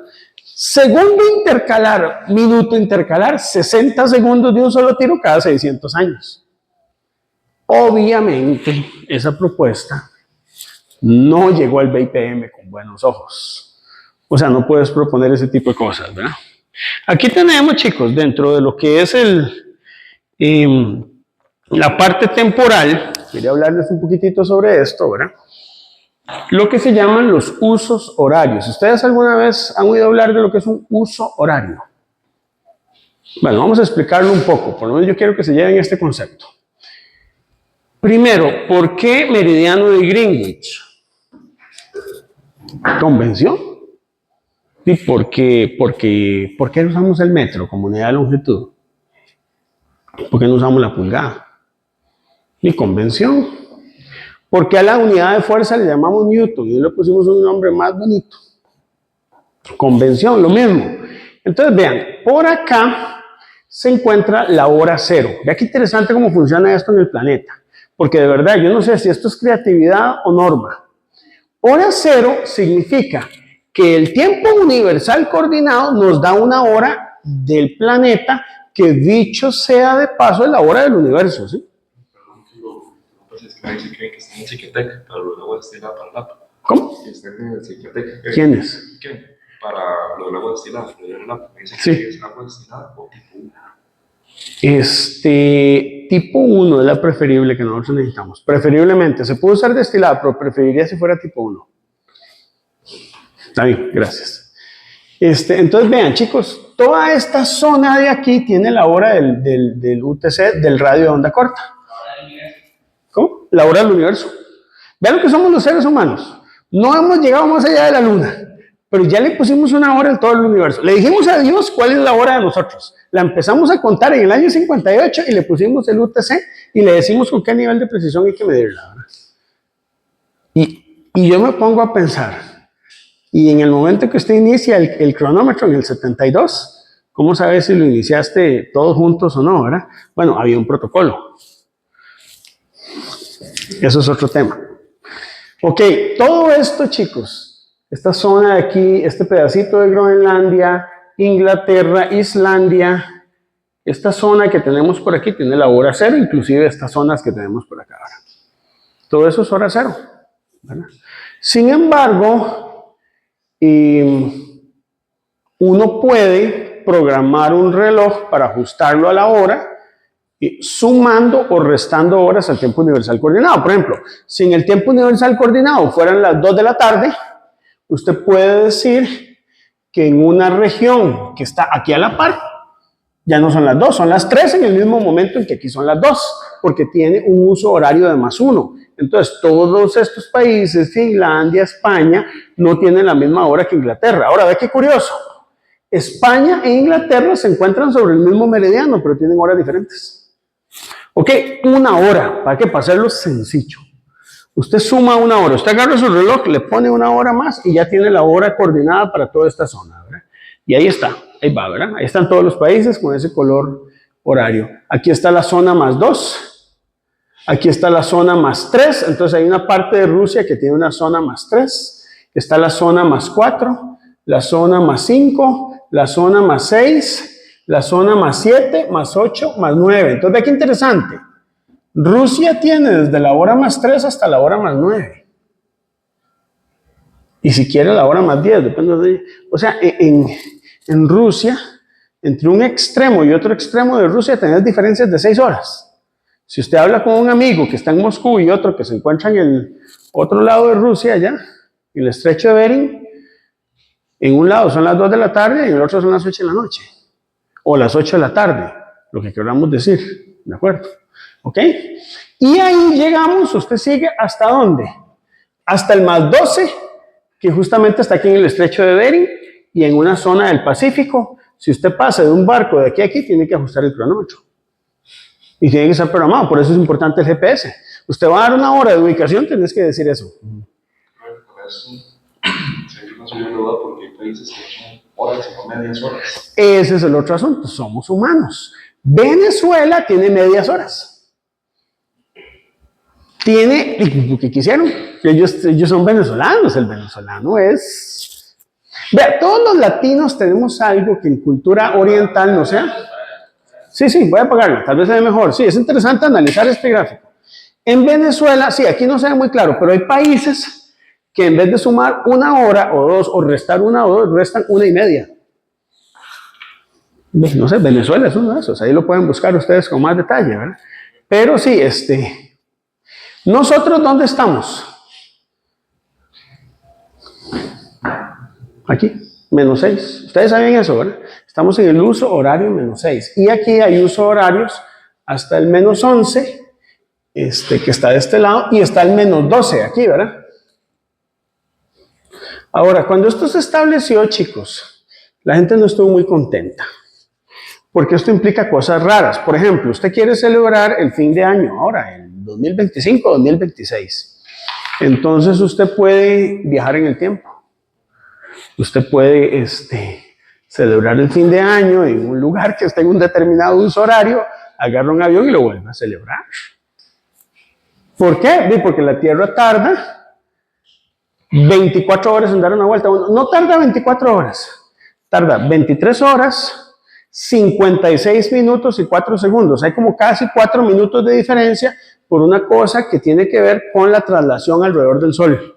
¿Verdad? Porque una rotación de la Tierra, como ella también va trasladando, tiene implícita una vuelta adicional que es dividida entre los 365 días. ¿Verdad? Entonces los días no tienen 24 horas. Los días sidereos no son de 24 horas. Está el día siderio o día sideral y el día, digamos, que nosotros utilizamos en tiempo civil. O sea, si ustedes sabían eso, ¿verdad? O sea, el día civil no es el tiempo que tarda en dar la Tierra una vuelta sobre sí misma. Son diferentes. Son absoluta y totalmente diferentes. ¿Verdad? Ahora, ocurren cosas como estas. Y yo a veces lo pongo como jocoso, pero hay gente que se lo toma como serio, ¿verdad? Que hay gente, inclusive Newton decía eso, que hay un momento en que se va a acabar el mundo, ¿verdad? Hay un apocalipsis. Entonces le dicen a usted, el mundo se va a acabar el 12 de diciembre del año 2026, no sé. Pues entonces explíqueme cómo. Porque puede ser que se acabe primero, aquí en esta zona del Pacífico, pero cuando llegues al otro lado, hay que esperar 24 horas para que llegue el apocalipsis, porque tiene que dar toda la vuelta. Tienes que ver cómo está el tiempo universal coordinado. Entonces, eso implica cosas interesantes en la forma en que medimos tiempo. Lo digo como broma, no se lo tomen en serio, sí. ¿Qué tan buena práctica astrológica es lo que hacen? Es que lo he visto solo Sí. en países europeos, de que en cierta parte del año es una hora, Ajá. pero eso es menos. ¿Se cambia? No, esa es una muy buena práctica. ¿Vos sabes por qué? Ya te doy la palabra, Pam. Porque resulta que en ciertas zonas, por ejemplo, si usted deja la misma hora durante el invierno y usted va a hacer la clase de metrología e instrumentación o el curso de métodos matemáticos o laboratorio de metrología a las 7:30 de la mañana, está todo oscuro. No ha salido el sol, porque el sol sale hasta las 9 de la mañana. Y en otras épocas del año, más bien va a salir el sol más antes, va a salir desde las 6 de la mañana. Entonces lo que se hace es un corrimiento precisamente por facilidad del ser humano y también por ahorro energético. Por ejemplo, aquí en Costa Rica, en algún momento se modificó la hora. Nos pasamos del uso horario -6 al uso horario, creo que fue el -5 en los años 90. Nos pasamos al uso horario al de Panamá. No sé si ustedes saben, chicos, ¿ustedes alguna vez han ido a la frontera con Panamá? No. Bueno, vayan a Paso Canoas. Aquí está el puesto de fronterizo. Usted pasa un paso, cambió la hora. Viajó en el tiempo 1 hora para atrás. Usted puede tomar un avión a las 2 de la tarde en el Juan Santa María y llega a la 1:40 de Panamá. Precisamente porque él está en un uso horario anterior. Y aquí se había modificado el uso al -5, el uso horario, para poder ahorrar energía, porque así nos íbamos más temprano para la casa. Y al final al tico no le funcionó. Pero eso no está mal como propuesta, don Ale. O sea, puede funcionar y a veces es necesaria y esos son ya, y habría que hacer un uso horario que diga invierno y verano, cómo es que se comporta, ¿verdad? Y el hacer esa suma o hacer esta, no nos deja una hora partida. No, porque es absolutamente nominal. Mientras los minutos y segundos usted no los modifique, el uso horario puede cambiar. Nada más que usted dice, a partir de diciembre, después de las 12 de la noche, ya no son las 12 de la noche y 1, va a ser la 1 de la mañana. Entonces hay una hora que se pierde. Y después la podemos reemplazar. Claro, entonces hay detalles que ya usted puede preocupar. Si usted dice, ¿y si yo tengo que retrasar la hora? Van a haber 2 12 de la noche. No, hay unas 12 y hay una hora 13. Se incorpora una hora adicional. Entonces usted tiene las 13 horas de la noche. No las 13 de la noche, antes de que empiece el día siguiente. ¿Sí, Pame? Porque en España yo creo que hay una época acá que hacen eso. ¿Cómo? En España siempre en verano porque restan. ¿Se resta o se suma? Sí, fíjate que yo viví en Chile. En Chile se hace una modificación horaria. Y ahora, esto, chicos, no es algo que usted trate de encontrarle mucha lógica. Por ejemplo, vean en Estados Unidos la cantidad de usos horarios que tiene. Tienes esta zona con un uso horario, esta con otro, esta con otro, esta con otro, esta con otro y esta con otro. Ahora, ¿por qué viene así? Porque se cambia la hora entre invierno y verano. Entonces, dependiendo de dónde estés, pasas a un uso horario o a otro. Por ahí hay estados que no cambian el uso horario. Si Puerto Rico otra vez da la loquera de cambiar ese menos 5, ¿a quién se le dice? ¿A quién se le dice que el menú? Hay que comunicarlo al BPM, claro. Usted tiene que decirle al BPM que se va a cambiar de uso horario porque no le gusta el que está. No, no es tan catastrófico mientras usted avise, porque es que hay otro tema, chicos. ¿Cómo el BPM se da cuenta que la hora está bien? Por ejemplo, es que en el mundo hay varios centros en los cuales se mide el tiempo. Entonces está lo que se llama un documento que se llama la circular T. ¿Qué es la circular T? La circular T es una señal que se envía al mundo, un BIP, donde los laboratorios que están en el mundo, que miden tiempo, tienen que capturar esa señal y tienen que ver a qué hora fue que llegó, haciendo todos sus cálculos. La recibí a esta hora, voy a restarle la velocidad de la luz en el vacío, entonces llegó en tal momento. Mandan ese dato al BPM para ver si los cronómetros están bien sincronizados. Si usted cambió la hora, vas a salir fatal dentro de la ¿cómo se llama? Intercomparación de hora. Entonces hay que avisar al BPM eso y hay normas que en todos los países se hacen. Chicos, vean, a veces los seres humanos somos como interesantes en eso. A mí me llama la atención esto. Podríamos estar agarrados de las mechas, ¿verdad? En guerras y en todo ese tipo de asuntos, pero en esto sí nos pusimos de acuerdo todos. En esto sí tenemos oriente, occidente, sur y norte de acuerdo con todo lo que son los usos horarios. Nadie se ha peleado con los usos horarios. Nadie. Incluso China, que maneja otro calendario diferente a nosotros, tuvo que poner un uso horario. Pero vea qué interesante China, vea qué interesante. China puso la misma hora en todo China. Y nosotros tenemos una hora diferente a Panamá. O sea, nosotros estamos en el borde del uso horario. No sé si ustedes alguna vez han preguntado esto. ¿Cuántas horas de día y cuántas horas de noche tenemos?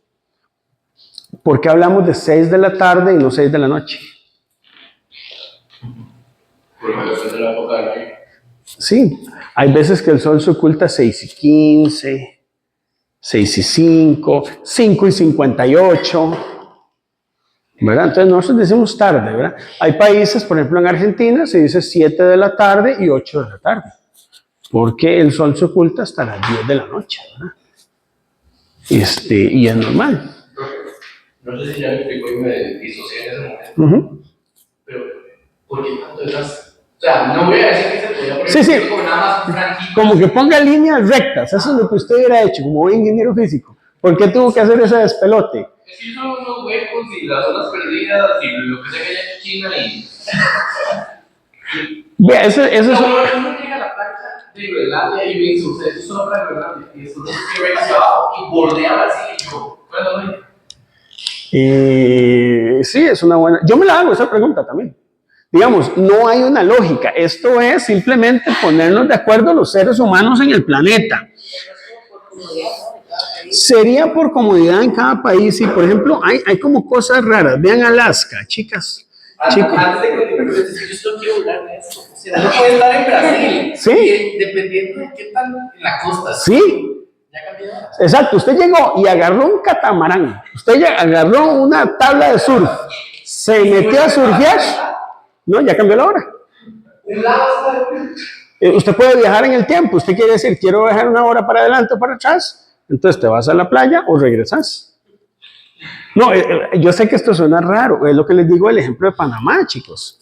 Usted va a Panamá y ¿a usted no le pareció raro eso? Usted cruza la frontera a comprarse un refresco Y resulta que ahí, cuando se devuelve, es una hora más joven, o no sé cómo decirlo, viajó en el tiempo. Los viajes en el tiempo existen en el BPM, como ustedes lo pueden ver, debido a la forma en que nosotros establecemos las franjas horarias. Hay cosas raras, chicos, sí, yo sé, y es que, no sé, yo creo que esto es interesante, ¿verdad? ¿Sí? Como en la frontera Canadá-Estados Unidos, Sí. más al este, hay un huequito. Al este, ajá. Groenlandia. Como acá en Groenlandia, como en esto, Es por ahí, arriba. esto. Es por ahí, es un huequito. Sí, ahí hicieron un despelote porque vea que este uso horario es diferente al verde. Vamos a ver si lo puedo poner en grande, chicos. Es que los usos horarios, yo no sé si podemos encontrar la fotografía con más resolución. Buscámosla en internet, a ver. Esto es interesante verlo. Es que yo no sabía que ustedes no conocían los usos horarios. Yo cuando estaba en la escuela, chicos, me gasté 3 días de mi vida, al tercer grado de escuela, a estudiarme todos los usos horarios del mundo. Y a mí me pareció una cosa absolutamente desordenada. Vea, tamaño grande, podemos ponerlo. Eso es lo que yo digo.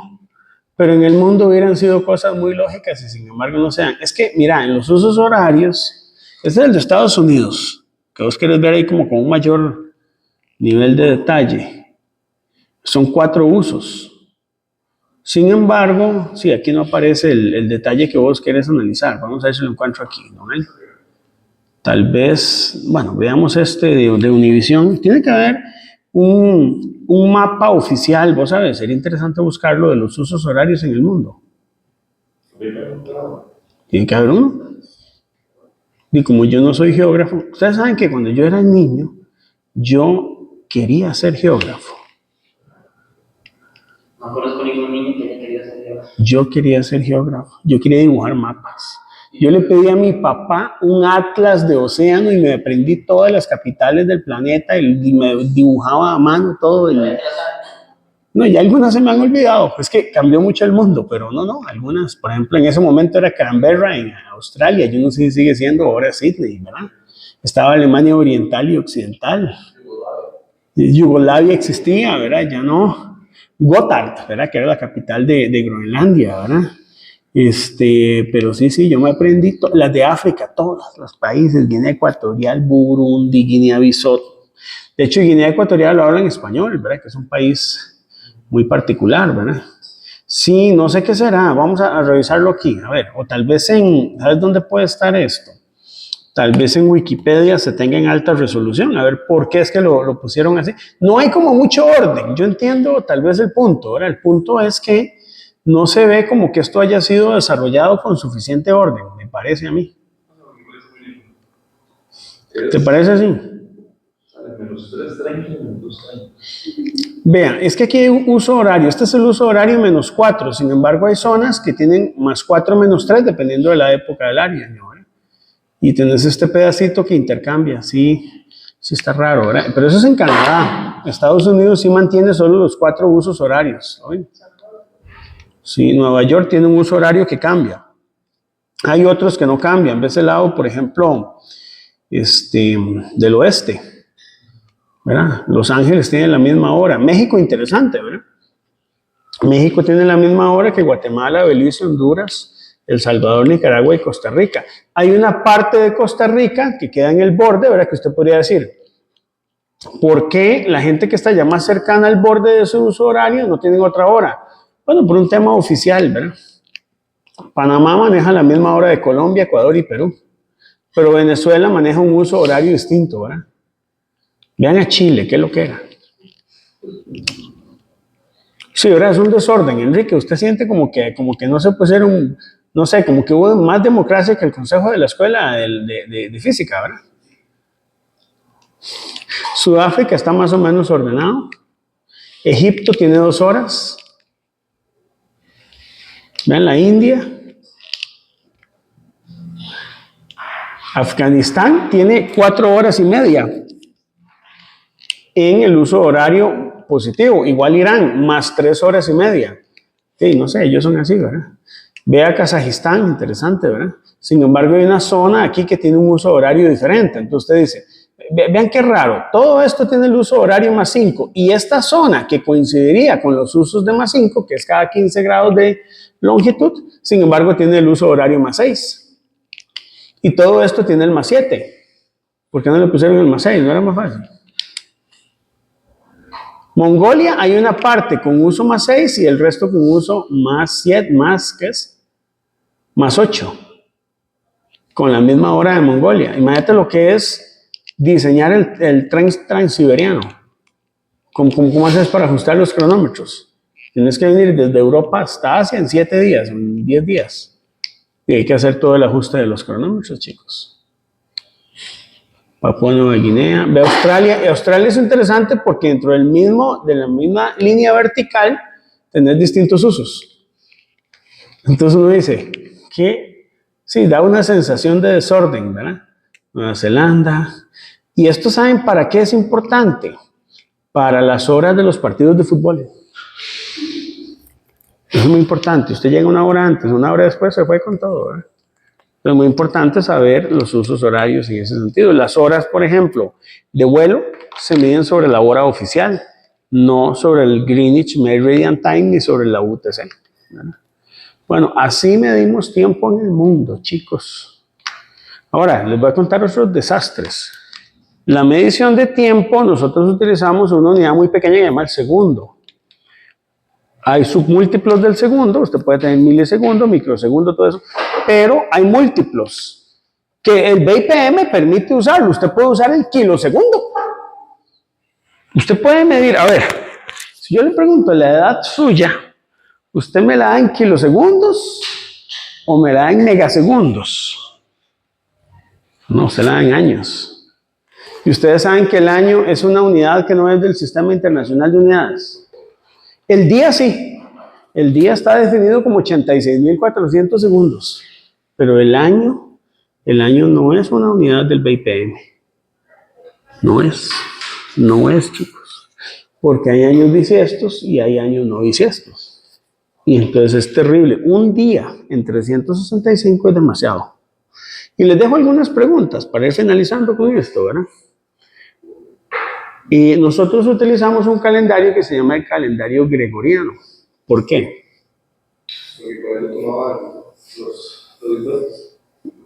Con eso tomaban los impuestos, correcto. Era más fácil cobrarle a todo el mundo en el mismo calendario, ¿verdad? Ahora, no es el único que existe. Y está el año chino. El año chino trabaja en nuestro sistema. Y el inicio de año chino no es el 1 de enero. Es más, ellos van por otro año, no es el año 2025, van mucho más adelantados que nosotros culturalmente en cuanto a historia, ¿verdad? No todos los meses del año reciben el mismo nombre. Hay países que cambiaron los nombres de los meses del año. Por ejemplo, Corea del Norte.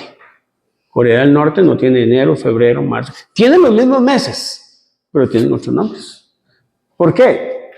Así somos los humanos, y cambiamos, como que en Costa Rica en enero le llamemos el mes de la guayaba y a febrero le llamamos el mes del chayote, y podemos hacerlo. El BPM no se va a poder pelear por eso mientras usted respete que por lo menos algunas normas, ¿verdad? Y pueda tener un poquito de intercambiabilidad, chicos. Es increíble, y no sé si ustedes han leído este libro de Yuval Noah, se llama el israelita que habla de sapiens a dioses. Se los recomiendo. Dice que los seres humanos, dice él, tendemos a agruparnos en imperios para hacernos más poderosos. Por eso China es un gran imperio. Estados Unidos es un imperio a su manera, ¿verdad? Pero digamos, si Texas quiere separarse de Estados Unidos, que Texas ellos se sienten un país aparte, ¿verdad? En Estados Unidos, California y Texas son un país aparte de Estados Unidos. Ellos se sienten únicos. Como nosotros no somos centroamericanos, nosotros somos costarricenses. ¿O somos ¿Usted se siente centroamericana? ¿Sí? Y usted se siente bien así porque es parte de su identidad. Bueno, eso pasa en el mundo, ¿verdad? Resulta que el Sistema Internacional de Unidades es una dictadura. Es una dictadura. O sea, usted se alinea y lo escribe y lo usa bien, o queda fuera ve a ver dónde va a vivir, en una tribu en otro lado que se llame la tribu del sexagesimal. Y usted puede medir en el sexagesimal el tiempo ahí, y medir el culón en ESU. y ya, o en EMU, o en sistemas Heaviside-Lorentz. O sea, usted puede hacer esas cosas. No es que no lo pueda hacer, pero si lo haces, quedas excluido del mundo. Y la globalización nos obliga a poder tener un lenguaje común, y más en la ingeniería. Por eso es que es muy importante incorporarnos al Sistema Internacional de Unidades. Pero es en efecto una dictadura. Yo eso no lo voy a discutir. Ahora, que sea dictadura, ¿es bueno o malo? Depende de lo que usted quiera hacer. Porque al uniformar todas las unidades de medida, podemos universalizar las mediciones y podemos tener un mejor intercambio de conocimiento comercial. Y eso es lo que nos promete el SI, ¿verdad? Ahora, el SI de ahí tiene sus cosas. La forma en que medimos tiempo es esta, ¿verdad? Ahora, el tiempo, la hora se calibra. ¿Usted quiere tener un reloj nacional? ¿Se calibra? Sí. Se calibra a través de la circular P, que es esa señal que emiten en el que usted tiene que saber qué hora es. Y además hay dos formas de medir tiempo. Está el tiempo absoluto, que el tiempo absoluto es, por ejemplo, usted quiere concebir el día, hora y segundo exacto en que nace su hijo. Hay un tiempo absoluto. No sé si usted conoce el tiempo absoluto en el que usted nació. ¿Y qué es nacer? Si es cuando tu madre tuvo los dolores de parto, o cuando ya estuvo afuera, y si fue por cesárea, si fue cuando le cerraron, ¿cómo se llama?, la operación, o si es cuando usted inmediatamente empezó, no sé, ya hay que definir qué significa nacer. Ya se vuelve un poquito más complicado. O cuando le cortan el cordón umbilical, ¿verdad? No sé, ¿cuándo será? Eso hay que definirlo. Entonces tiene que haber un protocolo para definir qué es nacer. Pero existe tiempo absoluto y existe el tiempo cronometrado. Por ejemplo, ¿cómo calibras el tiempo de un corredor? No sé, como este señor Johnson, que tiene el premio de haber hecho los 100 metros libres, ¿verdad?, en competencia olímpica. Porque se mide en centésimas de segundo. No en milésimas, sino en centésimas de segundo. Es el nivel de precisión al que usted puede medir eso. ¿Y cómo aseguras eso?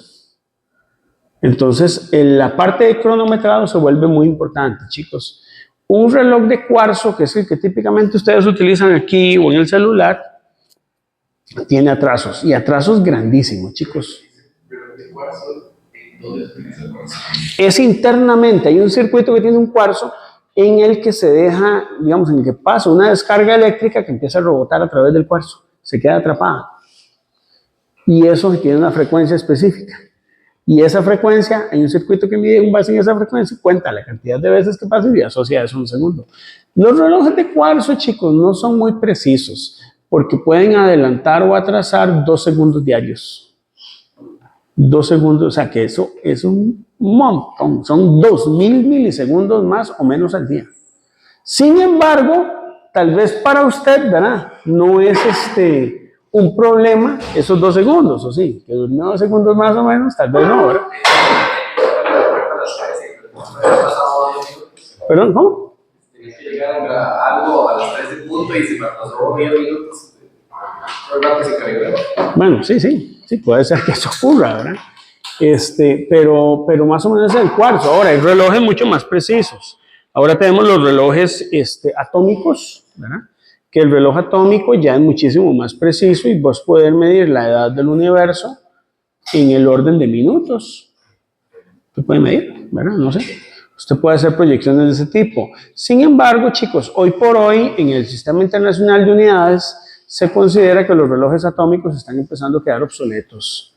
Y ahora el desarrollo en los próximos años va a ser los relojes ópticos. Ya la tecnología está.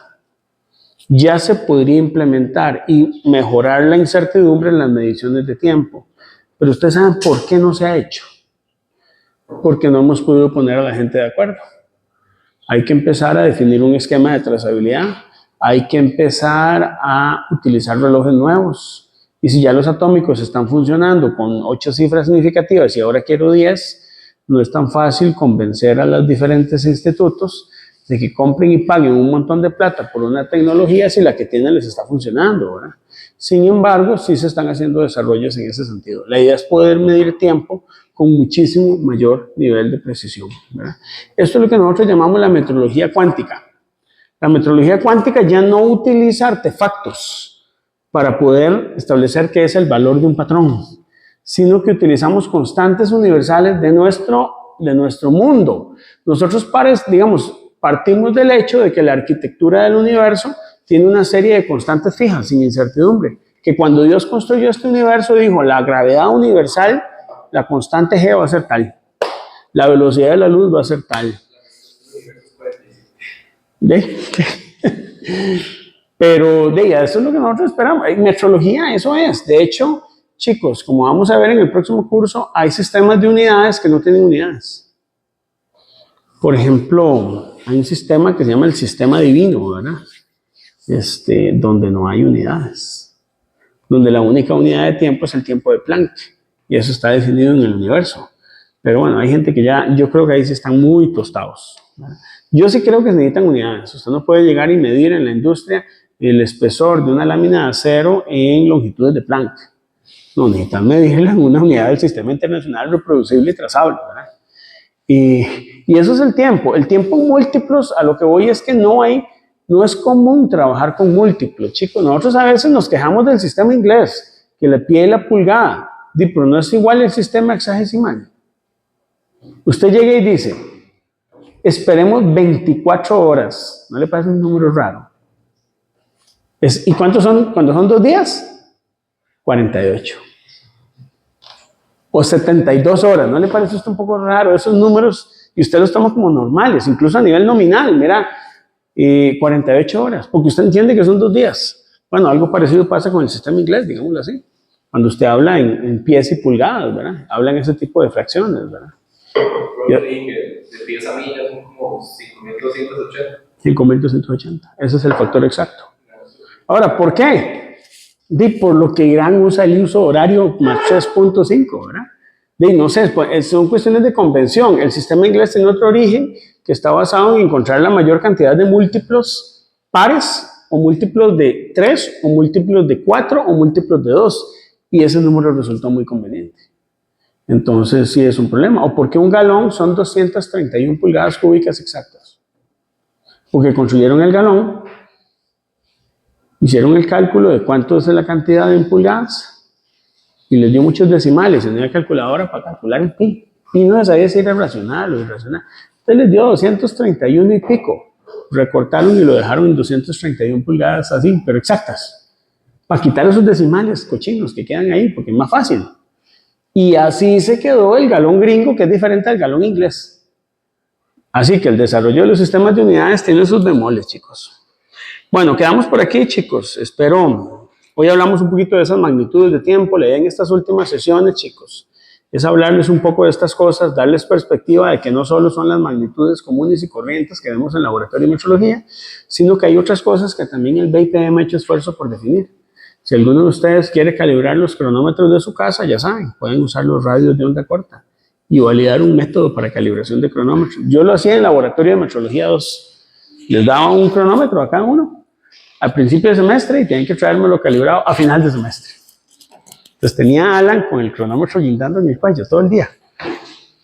Alan es como, iba a clases y con el cronómetro se iba yendo. Y iba al laboratorio y entonces te dice, ya vengo porque tengo que ir a tomar el punto de 24 horas. Y se iba. Y ahí estaba con el app, ¿verdad? Bueno, chicos, espero que les vaya bien. Yo sé que estamos en fin de semestre. Pongámosle a los proyectos. Y mi labor es decirlo. Yo sé que ustedes lo saben, ¿verdad? Ya pronto les estoy subiendo los exámenes. Voy a ir a sentarme a terminar de calificarlos. Ya algunos están. Para que los tengan por ahí. Y no sé, chicos, la verdad, por encima del curso y por encima de todo, los invito a pensar un poquito más abiertamente en su futuro. Yo sé que esa pregunta es incómoda, pero yo creo que es bueno tener una perspectiva, por lo menos para dónde vamos, ¿verdad? Bueno, muchas gracias, nos hablamos.